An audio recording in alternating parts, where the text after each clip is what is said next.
We thought we would start the panel by saying a few things about the current status of theory and computational methods. And then perhaps in the second stage, we can have this experimental theory dialogue with everybody in the audience. So one of the sort of remark or sometimes complaint that I hear from my experimentalist colleagues is that we have all these acronyms, you know, DMRG, MPS, TN for tensor networks, DMFT, AFQMC, and so on. And that's a lot of methods. And, you know, what is there about these methods? How do we recognize a cat from a dog and all that? So I thought it would actually be useful to point out the organizing principles that are behind these different approaches. And as you will see, this is actually fairly simple. Can I have the next slide? Oh, here. Okay, yes. So this is the way I like to think about this. This is a plane. This is, of course, very sketchy. But this is a plane of, roughly speaking, thank you, temperature on the vertical axis and coupling on the horizontal axis. And the idea of this slide is to put together the organizing principle between computational methods and all these nasty acronyms that come with it. So here, you know, nominally at zero temperature or zero energy to start with, we have methods that originally at least aimed at the ground state. And these methods are based on handling the wave function of the system, which, as you know, is a super complicated and entangled object. And I think it's fair to say that the key concept behind these methods is actually compressing the information in this very complex object, which is the ground state wave function of a complex many-body system. So the organizing principle behind these methods is really compression and also managing the entanglement, because the compression is effective when the entanglement is not too large. So of course the hero of these methods is sitting here on my left, on my right now, I guess. And the key concept is matrix product states and tensor networks. And the algorithm that is being used to minimize the energy, the remarkably effective algorithm, which was invented by Steve 30 years ago, is density matrix normalization group. But recently, I want also to point out that there's been other compression methods that turned out to be extremely effective, neural quantum states, where the wave function is compressed as a neural network. Unfortunately, the minimization algorithm we have for this system is less effective than DMRG. It's called just gradient descent and various variants of that. But that's a class of methods that for many years were sort of confined to the ground state. And as you've heard, for example, from the talk of Alex Vitek, a remarkable development in the field has been to combine these methods with sampling ideas and imaginary time evolution to actually extend the usability of these methods to finite temperature. And that's an effort to move upwards in this phase diagram, or in this schematic phase space. Okay, so that's one big class of methods. Then there is another big class of methods up there for which the organizing principle is actually spatial locality. If you move to high temperature or high energy, correlation functions become very short range, and you should be able to leverage on the principle of spatial locality. And this is, of course, the defining concept behind a class of methods that also have about 3 decades of history, which is dynamical mean field theory and all these descendant, what we call quantum embedding methods, and the challenge there is to actually go increasingly non-local and move down in this, along this axis. And one of the really remarkable and exciting things that has been happening over the last few years is actually to realize a handshake here in this intermediate region between these methods leveraging on locality, and those methods leveraging on compression of the wave function. And we've seen some example of that in this conference, and hopefully we'll have an opportunity to discuss more. And then there is another big class of methods that have been very important to contribute to this handshake, which are a whole kind of different flavors of Monte Carlo sampling methods, which come in very different varieties. There is, of course, all the auxiliary field quantum Monte Carlo projective methods that Shiwei and coworkers pioneered. But there is also sampling a completely different set of configurations, namely the terms in the perturbative series, and that was pioneered by Boris and Nikolai many years ago, and it has evolved for Fermion now in what's called the CDET diagrammatic Monte Carlo algorithm, which in fact in its recent variants are no longer diagrammatic because they handle determinants, and no longer Monte Carlo because they are no longer using Monte Carlo sampling, but more like either quasi-Monte Carlo or even tensor train methods. So thanks to all these three categories of methods, we can now see more and more the global picture of a given model. And I think this has brought a lot of progress for the Hubbard model, for example. So I'll stop right there. By the way, this was just an introductory slide to the roundtable, so that doesn't count as my slide, actually. The organizers here. By the way, I forgot to introduce the panel, but I think this panel needs no introduction. So, Uli, want to follow up telling us a little bit about ground state? No, actually, in the order of... Sorry. I have a misbehaving panel as yeah, well as okay. organizers. We try our best. Yes, I see who's next. No, I think, no, this is mine, but I think it's better to start with the ground state stuff first. Perhaps Steve first, I go last. There's a good reason for that. Oh, ground state. So, Steve. Okay, let's, okay, so. Okay, so every time so we're supposed to, have a dialogue and, contribute suggestions to experimentalists. But every time I've done that, the experimentalists in Cold Atom have already thought of my suggestion. They seem to be very in touch with sort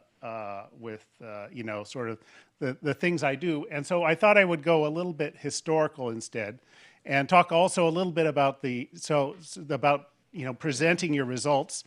And one thing that I noticed is that the presentations from the Cold Atom experimentalists are extremely good. Very nice way of presenting your data. And I wanted to point out that it wasn't always that way, not so much for that field before it existed, but for my field in computational physics and presenting the data. It used to be that talks and presentations were filled with very boring presentation of data. And this is an example from one of my own papers in 1994. And it's a result of a ladder with something going on at the end of it. And it has everything was a line plot.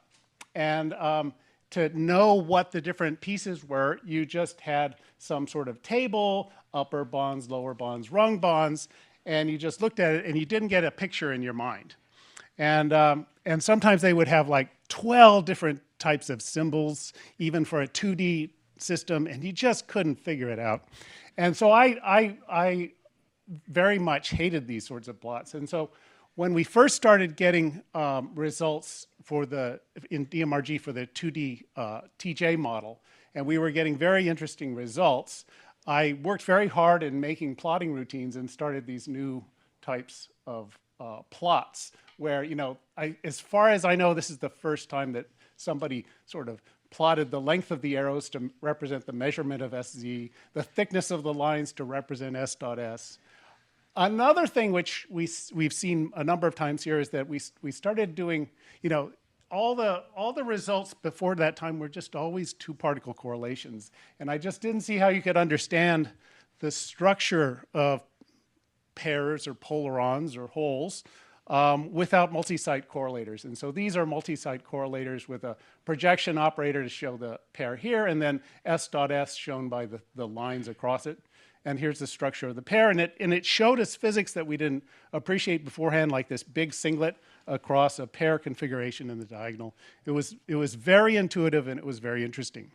And so I went on to try to push, the field in this sort of direction of better presentations, including making movies.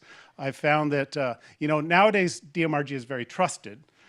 But at one visit to Stanford, I actually sort of got heckled because Bob Laughlin didn't trust the DMRG.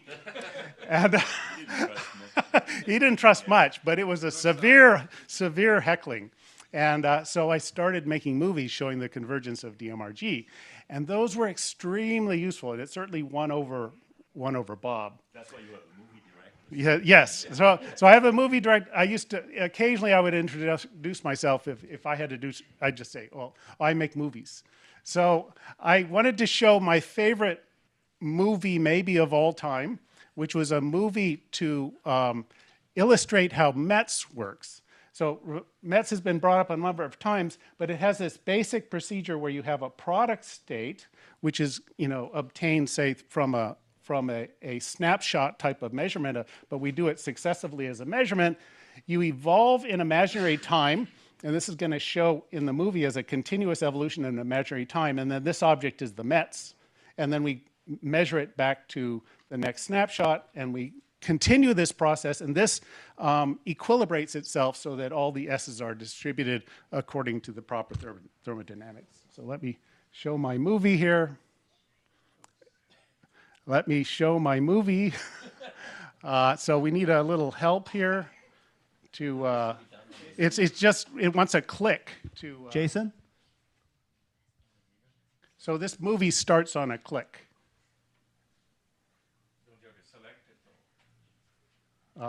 In the keynote, it would just start. Jason, could you play the video? The worst case, it changes the slide. Simply touch it. Right, it just. That's not the movie. Yeah. Oh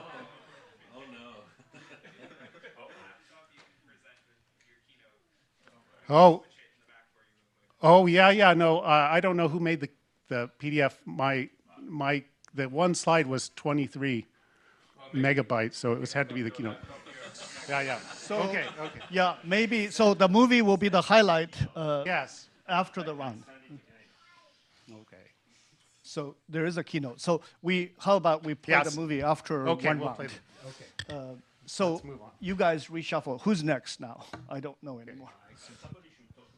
So how about so you were going to talk about dynamics. Okay, so how about we talk about finite temperature? Nikolai, you. Okay, for us, I have no slides. I don't make movies. So for us, finite temperature, more or less our technique is to do Feynman diagrams. But Antoine correctly said already that, okay, at the beginning, this was sampling one topology versus another topology, but ultimately it was figured out this is not the optimal way. You'd better sum up all topologies in one shot instead of sampling them. And then you can sample, of course, the sum of all topologies. But turns out, okay, maybe if you do it by random numbers, that's again not the optimal thing. And ultimately, people are getting much more efficient by kind of using tensor trains, more or less, to represent the multidimensional integrals.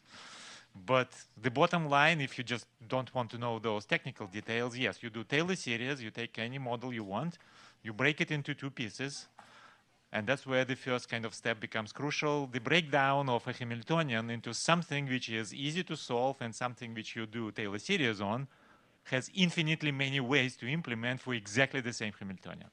Because at will, you can add any terms which are bilinear and subtract the same terms.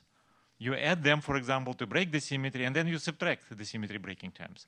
And you can do many other things, renormalizations, as you know. Well, for example, Dyson equation, you can solve first loop self-consistency, self-consistent Hartree-Fock, and do expansion on top of that. which means certain classes of diagrams can be put into zero-sort approximation, which means you can do expansion on top of any mean field you want, but there are infinitely many ways to do it. That's one difficulty, but at the same time, this is also a tool, which means if you are given a model, you have no clue actually what will be the optimal Taylor series expansion. And ultimately, we believe that if you are clever enough and you have enough intuition and understanding of the model, it will converge to what you want. So essentially, yes, the problem is solvable. Now, why we are kind of excited about this? Because there are no limitations in terms of what kind of Hamiltonian you want to solve. Local interactions, non-local interactions, density-dependent hopping, fermions, frustrated spins, it works. So you say, okay, what's the catch? Because it looks like, yeah, but there is no sign problem by definition of what we do. So if you sum analytically, more or less, you sum all the topologies, the sign problem in conventional sense is completely gone. So that's why you can do any model you want.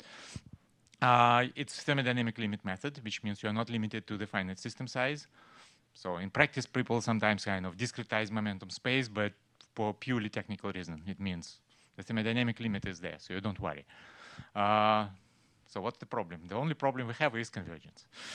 So which means if you do Taylor series, you understand that, okay, well, anything happening in the complex plane can potentially limit your convergence properties. So not necessarily in the physical direction. For example, you do the repulsive Hubbard model, you go to U equal 8, maybe nothing happens yet in your physical system, but on the negative U side, you're not interested in negative U, but Taylor series don't care. Taylor series say, okay, it's expansion in U, so negative U5, you have a superfluid phase transition.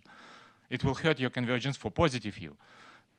Of course, well, there are resummation techniques which allow you kind of to reshuffle everything, do resummation, and actually move in the direction you want if it's analytically connected to the origin. But sometimes the origin is essential singularity, so you are like in unitary Fermi gas. Then you have to do even more work analytically to develop the proper resummation technique. But ultimately, almost in any model tried, if you try it hard enough, like for unitary Fermi gas for 15 years, it works, and ultimately you get error bars. For example, yes, well, we're challenging Martin for unitary Fermi gas. Our error bars are now 10 times better. So that's the method. So formally it works at any temperature, and the only limiting factor which hurts you all the time is that, yes, you have those, sometimes you have convergence radius which is preventing you from getting the answer somewhere in the complex plane. So it's like complex interaction. Okay, what the hell is that? It has no physical meaning whatsoever. It's just pure mathematical construction that in your Taylor series you have singularity in the complex plane.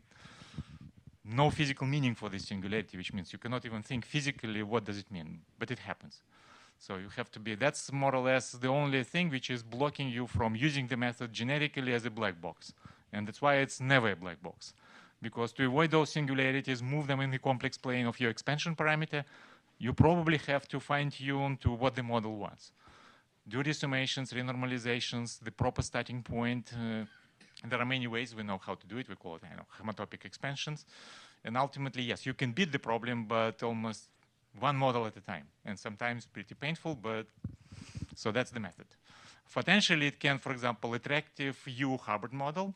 I think, yeah, the method will do it more or less all the way to the transition temperature, including the broken phases, more or less anywhere for doping or imbalance and the value of U. Right now, everything was trained more or less to do it in 3D. Current talks were about 2D, but in 3D, yes, you can see how you break the symmetry. You see first-order phase transitions for the polarized gas, then you can go to the broken symmetry phase and get the answers there. And everything is controlled, so we have an error bars. So probably the second piece which I would like to discuss is not the method, but how much do we care about being precise in describing cold atom systems in both ways?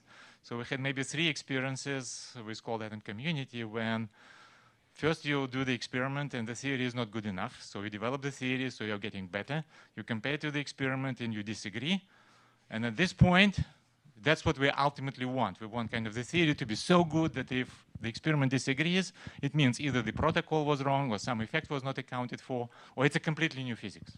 And of course, we know many examples in physics when that's exactly how things are developing. You understand the system better and better and better to such a degree, so it's a stepping stone for the next technology, or just a new discovery, like a lamp shift. Yeah, you have the line determined with 5-digit accuracy correctly, and suddenly digit number 6 or 7 is different. You say, okay, who cares? But that's the lamp shift. So just will say, okay, it's a new effect, and once you account for this, now just let's look at digit 9 or 10. Yeah, well, this was happening many times, and some of the technologies currently are based on very precise understanding of, say, atomic spectra, transitions, and you manipulate them to your advantage to do something new. So probably kind of, once you understand the previous step very well, you can make the next one. And any disagreement is potentially a new effect as well, apart from kind of course, developing new systems and kind of this type of things. And maybe the last thing, which is contrary to what the workshop is, I'm saying just, well, probably don't give up yet on bosons. Because yes, we understand that, well, almost everything is about fermions because it's so hard and so many things we don't understand about fermions. So we just invest a lot of time in them. But we find that some of the bosonic states are still kind of not completely explored. So yeah, I will not go into details because this is too selfish, but yeah, there are some interesting things with bosons as well, which we still don't know. Can you get fractionalization, and how will your method address such? Fractional degrees of freedom, diagrammatically, probably right now I have no clue how to do it. Well, simply just because, well, almost any starting point which we use is not fractional. Get to the fractional state, starting from zero-thought approximation, which is not fractional, is very hard. So this is probably one of the toughest problems. Like starting from frustrated magnets, getting a transition is probably doable. Getting a spin liquid, I have no idea whether it's possible for us. Yeah. So You can. let's have the discussion in the next round. Let's finish I think Antoine now has a example of connecting this finite temperature with the ground state. Yeah, so that's going to be very brief.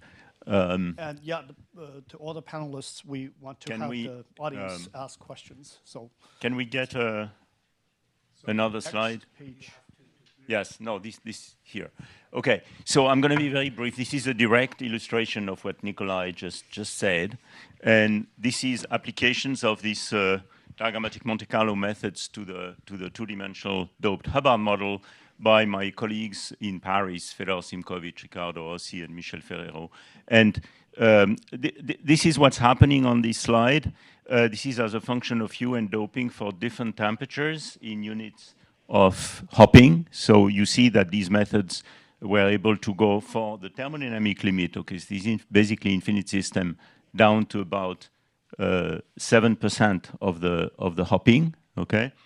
And what you see here, I don't want to enter into any details, but what you see here is a red blob, which is gradually invading the phase diagram. And this red blob is the region where, by some criterion, the system has a pseudogap.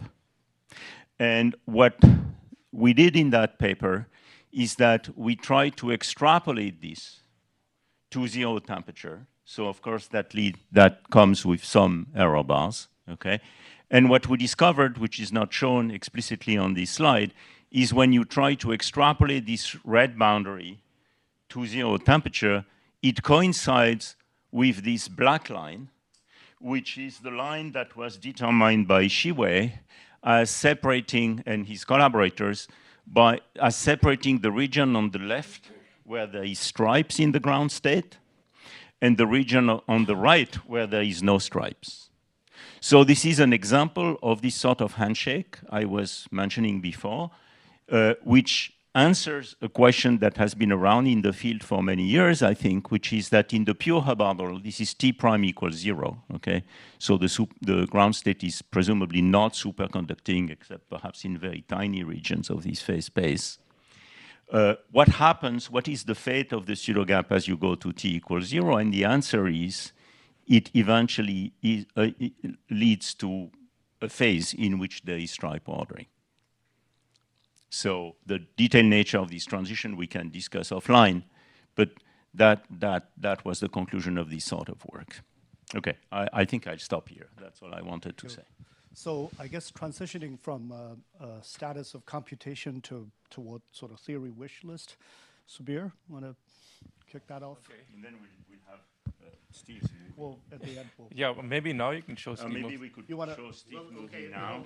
So my computer is connected. Can we get the computer back again? There it is. So just start the movie or someone just hit the...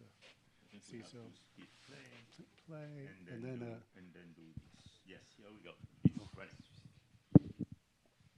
okay, so this is illustrating the actual algorithm of METS, which has, so first of all, it's all ray traced. So you can imagine I spent some little effort on this in the early days where you could get free ray tracing software. And so that you just saw the measurement process. It's like one of the, snapshots. Here it's done successively through the system. In order to avoid ergodicity issues, every axis for doing the measurement is a random axis in 3 dimensions. And so then you just measure it, and it shoots by, and it makes this, and then we evolve in imaginary time. What you see, so the fatness of the bonds is just S dot S. The length of the arrows is the measurement of the spin in the 3 directions. And what you can see is that the arrows get very small. That's because this is a spin gap system. So if it wasn't spin gapped, you'd see these arrows just sort of stay sizable, but it's sort of suppressing any spin moment as it goes towards lower temperature. And then at the end, you see something that's dominated. It's sort of not so far from the ground state at each stage. But anyway, that's... So when things are evolving, you're showing the expectation value. I'm showing the expectation value as it evolves in imaginary time.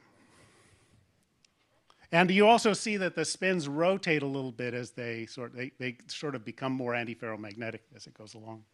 So, yeah. Thank you, Steve. Okay. So Subir? The director's cut. Yes. Okay. I think we need to switch to the other. Yeah. Can we get back the slides?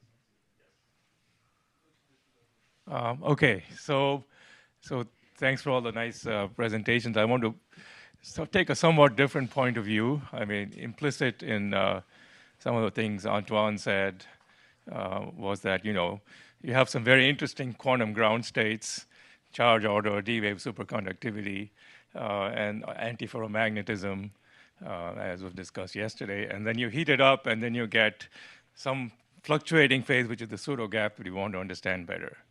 So the point of view I want to take is that, well, the pseudo gap should really be thought of as an independent state in its own right, a quantum state, which just happens to be unstable at very low temperatures, or not so low temperatures, to superconductivity or charge order.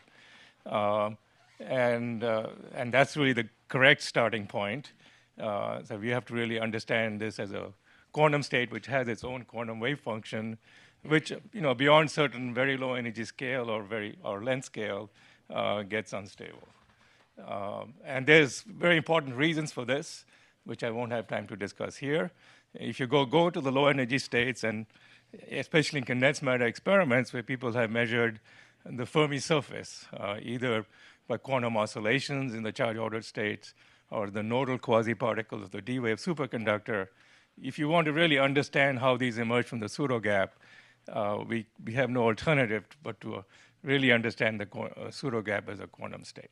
And I also remind you, the pseudo gap appears around 300 Kelvin, which is still, much smaller than J, any natural energy scale. So now a point of view that Fabian and others have taken is that, you have some locally ordered antiferromagnet, and then you put in some holes and you see how they're moving around, and then you average over the orientation. Now, this is fine for many, say, static correlations, but it misses Berry phases that are associated with the textures of the spin. And there's been a lot of work in condensed matter theory and theory of spin liquids where the effects of these Berry phases have now been extremely well understood. So I think the time is now ripe to see if we can actually see some features of these quantum effects in the pseudo gap. So in particular, I think what everyone agrees that the pseudo gap, if you look at the holes, they're really spin-and-a-half chargey quasi-particles, and the density of them is P, and their spectral weight is somewhere near these points in the Brillouin zone. Now, if you think of this as a quantum state, and you have such a state here with these pockets with no long-range order, well, then you're violating a fundamental theorem of condensed matter physics, which is the Luttinger theorem, that the volume enclosed by the Fermi surface must be the same as for free particles, which is definitely not the case here. So is such a state possible? Well, the answer we've learned is that yes, but to get such a state as a ground state or a quantum state, you need a spin liquid. So there is a background spin liquid there. It's kind of hard to see, but it's there, and its excitations are really important if you want to understand the instability of the pseudogap, I believe. So I would say the one key important question out there is, now that we have a periodic table of spin liquids, so to speak, coming from studies in condensed matter, which spin liquid? We can point to one, we can classify them, which one is present. So I would say that's my challenge to both theory and experiment. Can you obtain signatures of this spin liquid? So how would you do it? Well, so what in the pseudogap, how would the spin liquid be more clearly manifest? Well, I think that you really have to look at more. We've got lots of beautiful spatial structure from experiments, but we should get corresponding structure as a function of frequency. So I think Eugene was mentioning some very interesting experiments where you're modulating the bonds in a certain way and then getting the spin wave dispersion. I think similar experiments, especially in the pseudogap, numerical or in the lab, will tell us a lot about these required spin excitations. Neutron scattering in the cuprates does show a lot of high energy excitations, but I think you could get complementary information from cold atom time experiments and make progress on this issue.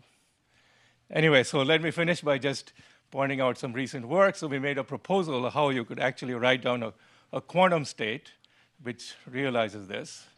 And the trick there is to use something we call the ancilla method, which is somewhat similar to the neural methods that Antoine mentioned.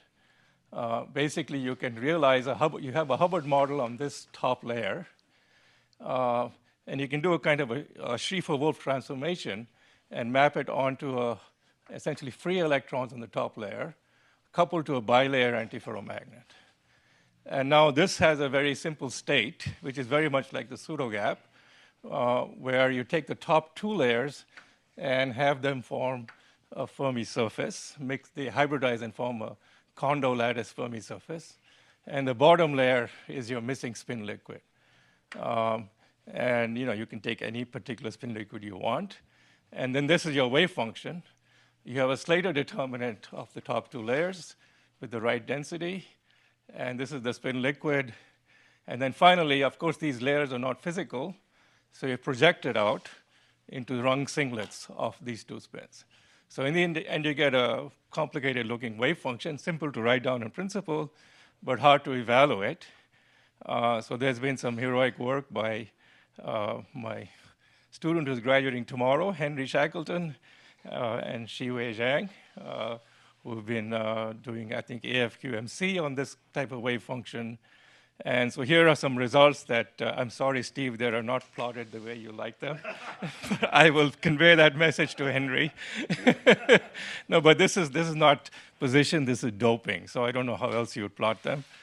So these are the experiments from, I think, Emmanuel Bloch's group, comparing, just taking the simplest such wave function. It has only one variational parameter, which is the hybridization between these two bonds, between these two layers.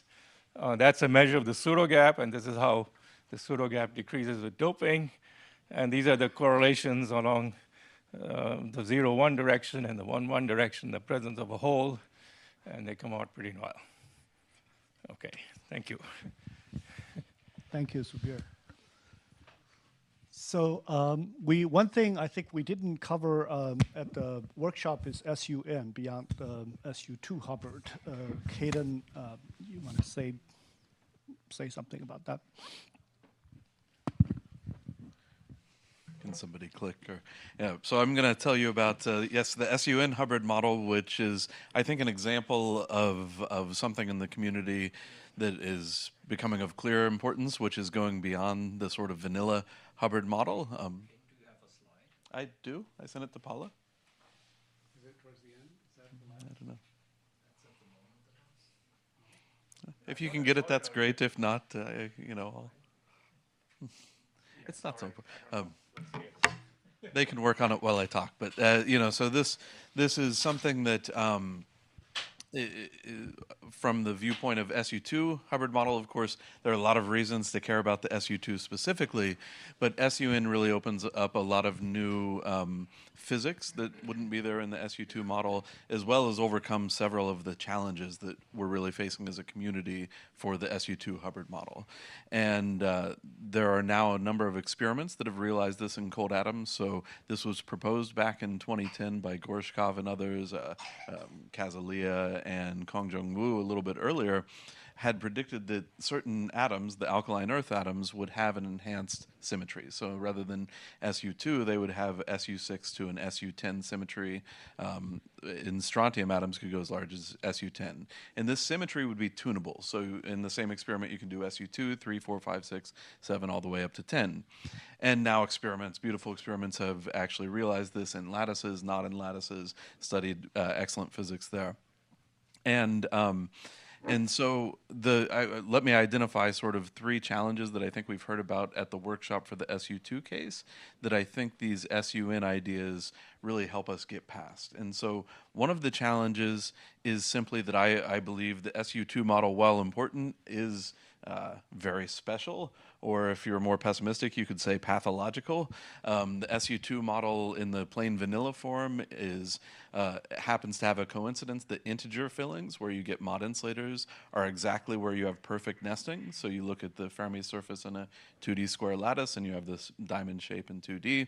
And that means that the sort of impetus for antiferromagnetic order is happening at exactly the same conditions as forming a Mott insulator, even though these are 2 not equivalent concepts. This is also tied to the fact you have particle hole symmetry and at these integer fillings. And this is something that SUN breaks. So if you have 3 component fermions, you now have, when you're at 1 particle per site, your Fermi surface is actually much smaller than this diamond. It starts to deform and look more like a circle. And this means you break the nesting. And so the N actually gives you a control knob that moves you away from this pathology.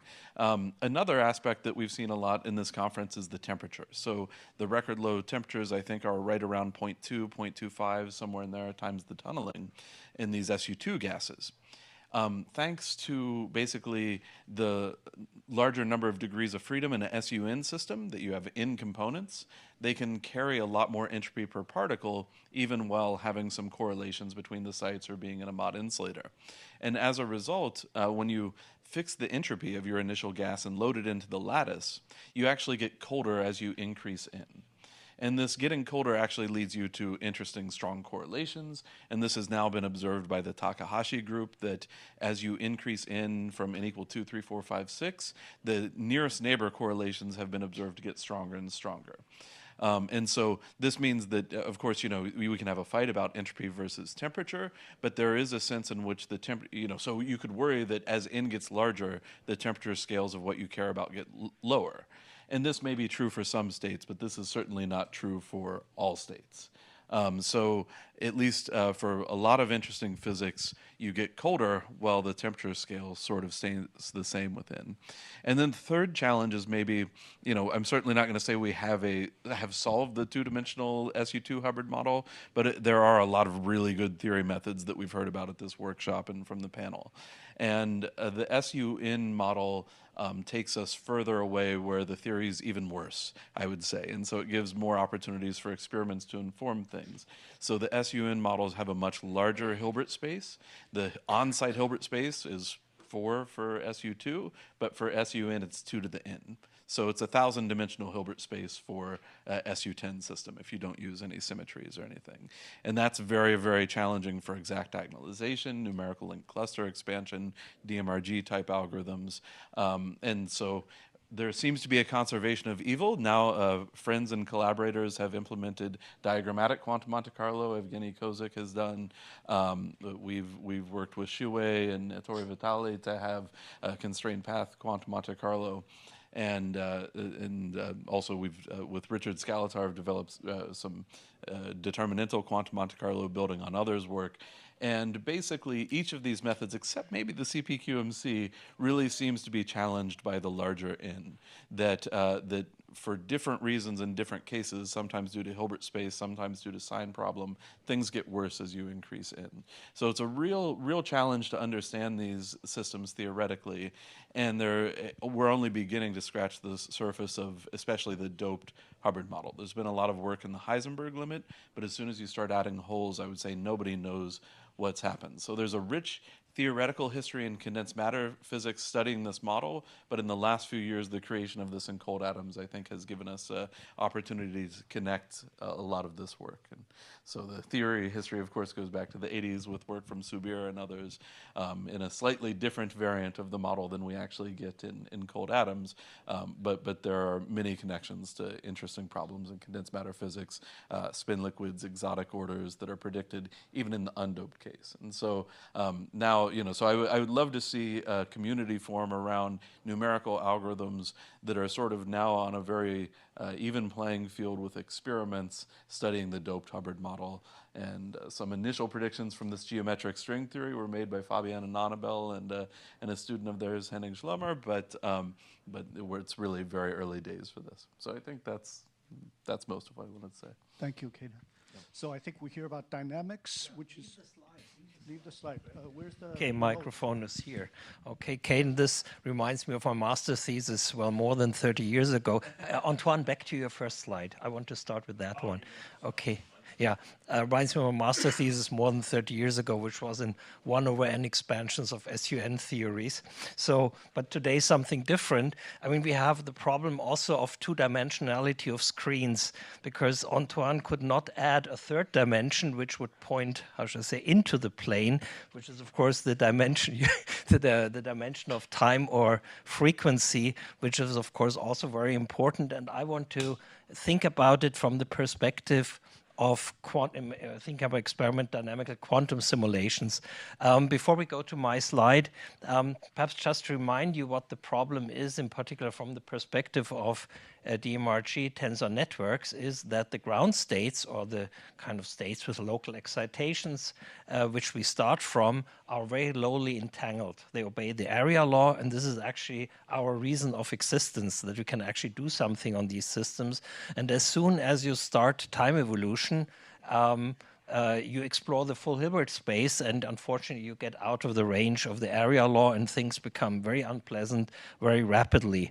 And this is, of course, what you need in a way is long times to resolve small frequencies or small energy scales, no matter how you look at it. And that probably is now the point to, who can switch me to the next slide, to show one case, but in reality I only want to show this to show what the challenge is, what we are currently thinking about doing to overcome the limit of entanglement growth and the limits to time evolution, which are almost exponential in nature. There are many attempts to do that at the moment. The one which I'm showing here is a recent work pursued in several groups, and other people are thinking about it or will be thinking about it, is that, of course, I mean, Steve talked about imaginary time evolution. I'm here interested in real-time evolution, but the world is richer. We have complex planes in which we can operate. So if you look at the top right, what I want to talk about is a little bit, very briefly, is that what you would like to do to calculate a Green's function is you do time evolve along the real axis, entanglement hits you, and typically what we know in tensor networks is that resources grow exponentially with the entanglement. So this is a really bad curve. And what you can then do, and there's certainly much better ideas than the ones that have been developed over the last few months, like the first attempts, the complex plane is really big, is to explore other contours, like the one which goes at a tilted angle, or you move up into the imaginary plane, and then you follow again something like a real-time evolution. There's many things to do. What all these methods have in common, whatever you do, is you have to do post-processing to get back to the real axis. I will not show any details, but just what you see is that sort of like whatever you do in all these approaches, entanglement growth seems much more tame, and therefore you can reach much larger times. But the question is, are these times long enough? And to show that, what the challenge for us is that this is the way we represent that stuff as a tree tensor network. This is perhaps more for the experts. But what I'm showing here is, and this is one of the slides which Steve, or figures which Steve has said one has shown in the old days, and I'm unapologetic because this is a very old quantity, the imaginary part of the self-energy, which contains, as we know, lots of physical information. And this is actually calculated here for a model which is sort of like borderline realistic. It's a variant. Actually, we also have the true Hubbard-Kanamori model. It's a variant of the Hubbard-Kanamori model, which is a 3-band Hubbard model with Hund's coupling, 3 orbitals. Transition metal oxides is of high relevance. But the decisive point I want to make is what is plotted here is omega over d, the bandwidth. So the bandwidth in a correlated material, let's say it's 1 electron volt, but the physics, the strong correlation physics we are interested in often happens on the scale of a milli-electron volt or a bit more, whatever. So, which means that in terms of omega over d, unfortunately, like something like 0.05 or so, which looks like a small number, unfortunately is not. The physics is happening down here. And that's what has to be, if you want to really understand the physics of more complicated metals, transition oxide metals, you have to get into that regime at some point. And what you can see is with these old methods, like the real-time time evolution is all totally, well, it's not working, because in that particular case we know the result, but it relies on special symmetries. We know that the correct result is this dashed line, which then you don't see under all the other curves.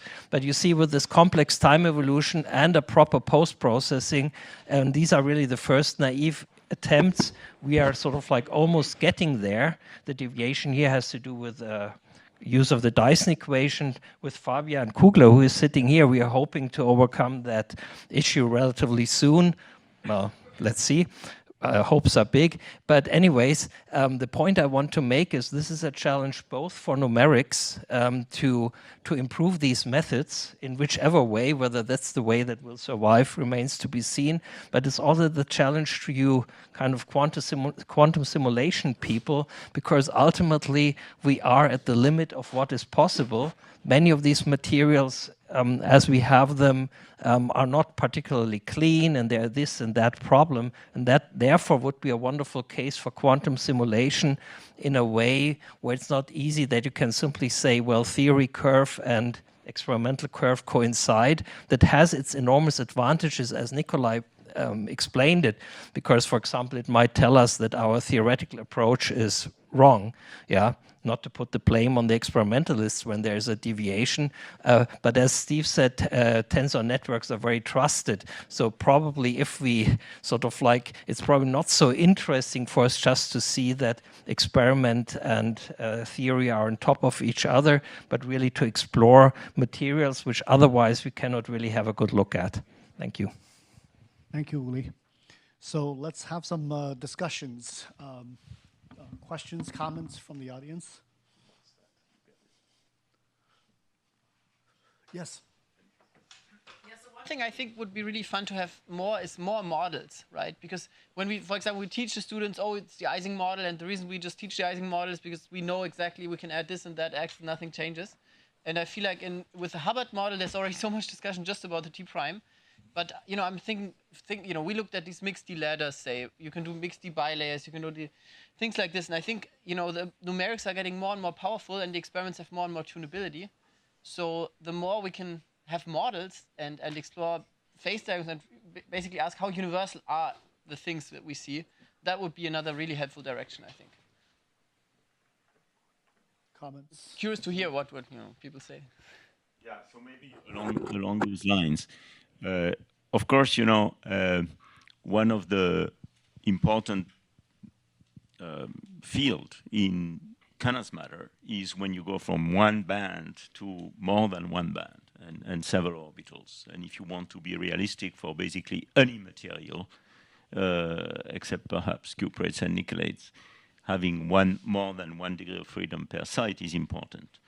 Of course, the sort of landscape of models that you can cover when mixing other bands in the cold atom context does not coincide with the degree of realism that we need in Canas matter. But I think it would be interesting to identify at least some toy problem, which is more than one band or more than one orbital per site, on which we would all agree it's actually interesting to understand and realizable as a quantum simulation platform. So anybody has an idea about what could that be?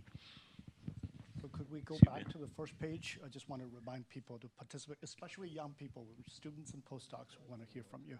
Can I comment on this discussion? Well, so let me also just mention the presentation yesterday on the Lieb lattice. So that's certainly very interesting work in this direction, and others. There's also been a huge effort at condensed matter to just take the square lattice antiferromagnet and frustrate it so you lose the long-range order, but preserve the spin rotation symmetry. This has to be Heisenberg model. In particular, the most studied model is so-called J1, J2 model, the first and second never exchange. And I also wanted, and so in fact, that loses long-range order around J2 equals 0.5, which means T prime is, square of, well, no, the square root of is around 0.7, which is rather large, but anyway. But there's a very nice work by Steve Kivelson and Hongwen Jiang, is it? I'm sorry. Okay, where they took this point J2 equals 0.5 and doped it and found very strong evidence, really for the first time, of D-wave superconductivity being the dominant instability by far. So I think that's very interesting. Another model that's also been studied a great deal is the so-called Shastri-Sutherland model. Somebody talked about it yesterday. I can't remember anything anymore. But it was mentioned yesterday, I believe. And it would be great to study models like that, too, because that also has a transition where you lose the dimer. Maybe, no, who was talking? Oh, yeah, Alex, sorry, thank you. But Alex was in the dimer region that, if you put it under pressure, has been seen in experiment to then acquire the Nail order. And near the boundary, would be another interesting region to study to understand better physics that's a bit more elusive in the cuprates. Let me just add something in that. So there's some resistance. There's always been resistance from, as a theorist, simulating a model that doesn't have an experimental connection. You just do something different. It better be a very simple, sort of trivial thing that might have an experimental relevance, but there may be a little bit more freedom on the experimental side to get something started. Maybe even better is to just sort of have discussion about what would be a great thing that the experiments can do and we can simulate, and then that's once you have this connection, then it's great and everybody can go forward. But we have to worry a little bit about people are just going to say, what is the relevance of this? Maybe I want to make just one quick comment. So we can talk about other models, but we can also extend the models we have with additional interesting terms. And there is one that Steve got very interested in recently, which is this density-assisted hopping, which many years ago with Felix Werner we showed is a natural term, actually one of the dominant terms that appears when you put cold fermions in an optical lattice and you go into the region where you are no longer safely realizing a one-band Hubbard model. So I think perhaps there is an opportunity for a real contact between controlled experiments exploring that term, going beyond the standard Hubbard model, and the exact same comment experimentally. So maybe, Martin, you want to comment more? Oh yeah, I think that's very exciting. I mentioned that the limit of high U of our attractive Hubbard model goes into something that is not quite TJ. It does need this density-dependent term very naturally, and especially these bosons, their hopping depends on the presence of the singlons, right? And so you need this term, and I think omitting it would just not capture the physics. So very naturally we need it, and so it's a good place to study the effect of these terms. Yeah, just to clarify that in our downfolding from the 3-band model, then it came up as a very large term. And there's a question of whether, when it arises naturally, is it as big as in that context? But certainly it'd be wonderful if, one could actually engineer it in. But that's, I have no idea whether that's feasible. Alex? Yeah, so following up on models, I think spin models are a lot studied. There's Hubbard models, multiband being studied, but I think one really black hole, which I think is really not that well understood, are like this Kondo lattice models, no? And so typically as a young scientist, if you think, well, we should actually do that, then everybody tells you, well, there be dragons, stay away from it, no? But the question is a little bit, should we really stay away from them, or should we... What do they say? Huh? What do they say? Dragons? Well, they say, there's that much entropy at low energy, you're never going to resolve the ground states. So dragons. Martin, you're getting old. This is very complicated. Nobody ever solved it, and but so I have the feeling like, but so is there's a lot of progress. Wouldn't it be something that one actually starts doing these things? I want to ask the more experienced people, like, do you think there are really dragons, or maybe could this be another set of models we should start considering more seriously?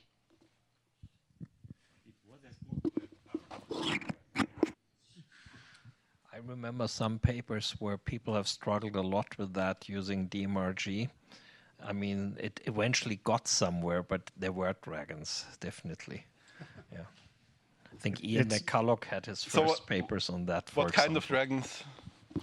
Extreme convergence issues, competition of phases that were hard to resolve. So I want to hear from experimental perspectives in terms of other calculations you think we should be doing. But may I make one remark before then? Okay, sure. Go for it. The Kondo lattice is a mathematical limit of the so-called Anderson model, which is really two bands, a strongly correlated band and a weakly correlated band, right? And if you take a particular limit, the strongly correlated band just turns into a subset of spins with some coupling. And it seems to me that both from the point of view of cold atom experiments and from the point of view of theory, it might be productive to look not at the Kondo lattice limit per se, but at the different phases you can get in Anderson models. So, Joe, you had a question. Yeah, I was happy to see Uli talk about what is needed for dynamical measurements or where the kind of rubber hits the road there. I'd like to hear more about that. We've been talking in this meeting so far a lot about equilibrium phases in thermodynamics. And cold atoms are exceptionally good at measuring dynamics and controlling them. And so, yeah, I mean, what about things like transport coefficients that are just linear response, or maybe not even discussed here so far as truly non-equilibrium phenomena? I'd be interested in any of the panelists' comment about where the line between difficult and easy is, where our fields can really get together. I think this is a great comment, Joseph, and I want to amplify that a little bit. So there is a regime of parameters which exemplifies difficulties of numerics, which is high temperature transport. And cold atoms are especially good at investigating things in the hot regime, right? For the reasons we know. Of course, there's been a few experiments on that, beautiful ones, like the one of Wasim. I don't know if Wasim is still here, which we've all studied. But it's kind of a call to more. I think when needs more controlled experiments on transport and dynamical responses in general, in the regimes which are sort of easy for you guys to reach, where temperature is of the order of the hopping. We're not requesting temperature of the order of the hopping over 10, okay? But really in the hot regime, where there are some really fundamental theoretical questions that are not under control because of the difficulties, basically, that Uli explained. And there is also your work on optical conductivity, of course. And maybe you pointed to a very low frequency regime. Yeah. What in particular about that is significant? Well, I mean, this is simply the fact that, how should I say, I mean, this was for a system which is metallic, and we are, for example, Antoine, Olivier, and we are currently looking at a metallic system where actually the temperature scale you have to resolve in actual kelvins is 10 Kelvin and lower. That's where then the physics, the new physics of this system happens, or well, not so new, it's a Fermi liquid, a relatively special one. On the other hand, the typical temperature scale is, I don't know, 11,000, 12,000, or expressed in beta, in unitless beta. The beta we are talking about is in the 4-digit range. 1,000 is not good enough. We have to push it to 2,000, 3,000, 4,000. And then you are actually in the metallic behavior. Metals are extremely cold. Yeah. That's sort of like what one has to keep in mind. There's, of course, other materials where you don't have to go to these extremes, and also with this is a metal where the kind of the coherence temperature is extremely low. So there is sort of like food on the way to your final destination. But ultimately, this is something which I think should be clearer, and to people that in many of the real systems we would ultimately like to understand as physicists, the scales are extremely small. Yeah, because I mean, as a numerical physicist, if I do something like this and then I resolve it down to say to 0.01, I already feel very happy. And perhaps I think when Steve and I just talked about that before this thing, that when studying magnetic systems, say in one dimension or so, sort of like times, you said 30 or something like this, easily reachable for us as 30 in 1/j. And then you do a Fourier transform, and that's good enough to see most of the stuff you are interested in. Here we are talking about timescales of many hundreds. That have to be reached to actually see the physics. And that's why I also would see the challenge for the quantum simulation, because I mean, coherence at some point is simply lost, and you have to push that far to the future in this kind of questions. But as I said, I mean, there will be other problems where, say, 30 is good enough, others where 100 is good enough, and others where you really would need, say, 500. That will depend on the problem. So it's not like what Andy said. It's not necessarily that you do the Kondo lattice first, but you do all the way, and there may be many interesting things on the way there. But just that's our ultimate goal. But may I add one thing to this? Transport in particular also involves a long length scale, and that's partly why the high temperature thing is of considerable interest. I mean, both you have issues of current, which is conserved until you get scattering, and mean free paths, which can be tens or hundreds or something of unit cells. So if you're dealing with a finite system, you want to have something which is big compared to a mean free path. So the constraints on system size to really access low temperature absolutely in an analog that's another are tricky. Absolutely. But high temperature, and you know, the Moiré materials, for example, are giving us a look from a different point of view, precisely at phenomena which are at scales high compared to the naive Fermi energies. So I think it's interesting to make connections with other classes of experiments that can probe those regimes. Suggestion. Of course, we're talking about different axes and dimensions, and one of them was what about if we go in time? But one dimension or one extra axis which has been on my mind more recently and prominently is the finite system size. We've done spin dynamics experiment and determined critical exponents for transport, and we realized with collaboration with theorists that even for the largest system size we can create in our experiments, let's say chain lengths of 40 particles, the exponent we fitted was not converging. It would have converged only if we had much larger system size. But that also means that maybe in some quantum simulator, we are not really getting into the small k, the long distance transport, because we are always limited by system size. So you can now say, is it a limitation that quantum simulators cannot really get to the long wavelengths limit of certain excitations and transport? Or you can say it's a richness, it's something which maybe introduces interesting new features. Perhaps an opportunity because simulations, computer simulations, often are also in finite systems. So if there's coordinated... and the question is, what are the possibilities to extrapolate?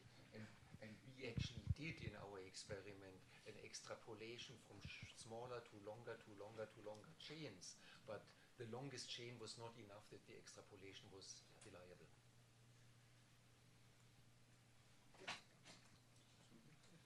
Can I comment on Wolfgang before we go on? Is that okay?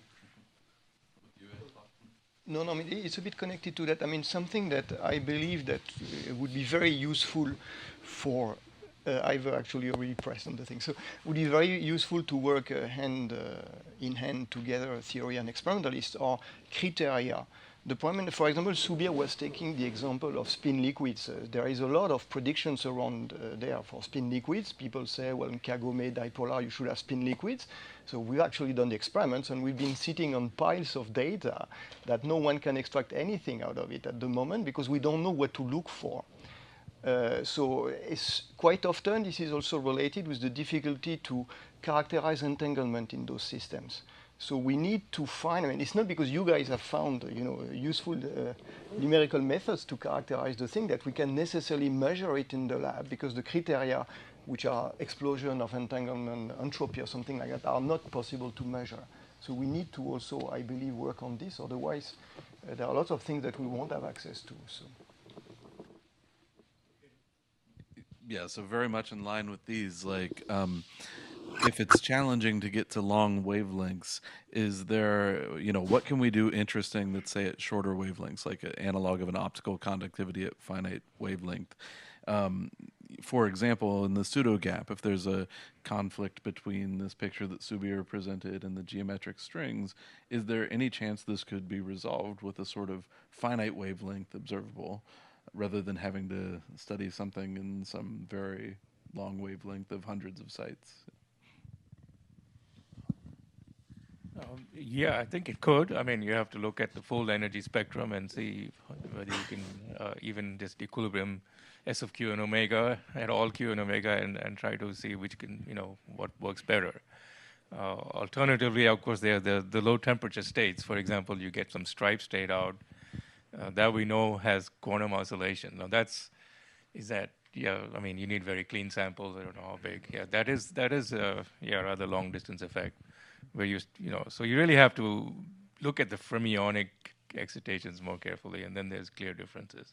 So can you suggest what to measure to distinguish these kinds of things at higher temperatures? Yeah, maybe I can make a comment on that. I think outcoupling spectroscopies is something that is very interesting, and one of the distinctive aspects of the fermiology of a non-trivial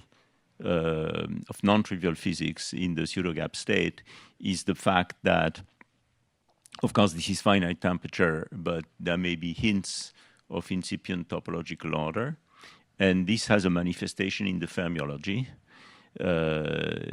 not only in the formation of the Fermi pockets or Fermi arcs, but in regions where, on the contrary, there are essentially spectral function vanishing or Green's function zeros, and this is how actually you can reconcile the quantum physics of the pseudogap state with the Schrödinger theorem. So imaging with high resolution the fermiology with outcoupling spectroscopy, I think is an interesting route. Maybe I can also mention that there's been all this work on spin ice that you may have heard about. Spin ice initially was in compounds where it was just spins which are thermally fluctuating in some kind of thermal liquid state. But now there's been some realization that in certain of these compounds, you really have quantum spin fluctuations. And there's been, I think, 2 or 3 recent papers in one of the spin-ice compounds by, well, I know the theorists, Roderick Mosner and Youngbeck Kim and others have been working with experimentalists, looking at the neutron scattering spectrum over the entire Brillouin zone, and really getting very convincing signatures of particular spin liquid states. So I think that's a good example of things that can be done. May I add one suggestion, possibly naive? When you say the words topology and particularly topological spin liquid states, very often there comes with that a notion of edge states. So, you know, you get things like quantum spin Hall states. So the question is it... yeah, but other people did. You did not, but other people did.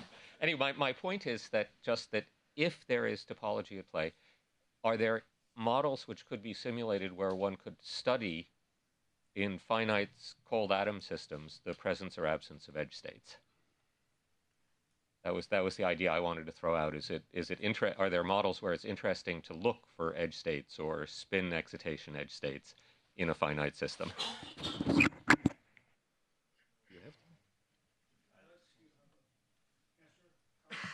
Yeah, it's just the triangular lattice Hubbard model with an orbital magnetic field for that. Because that's supposed to give you a chiral spin liquid, and then this is really fractional quantum Hall effect physics. So you should have quantized spin transport at the edges and also quantized heat transport.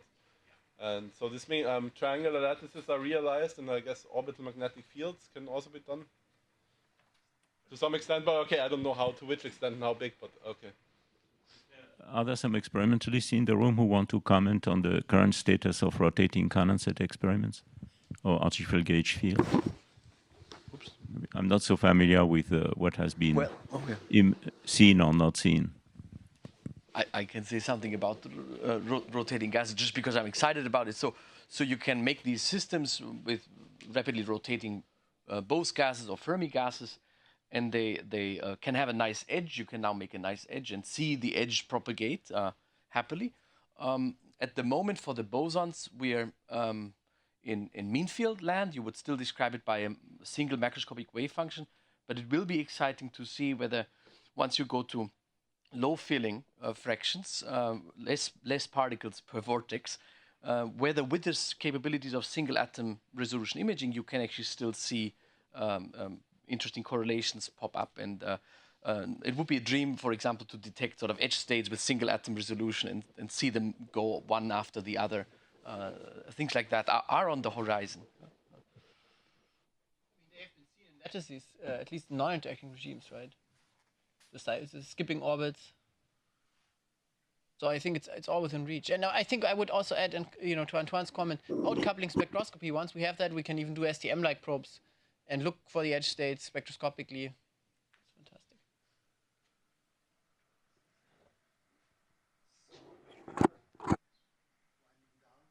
For the session, but fortunately we still have a full day to go, so the discussion should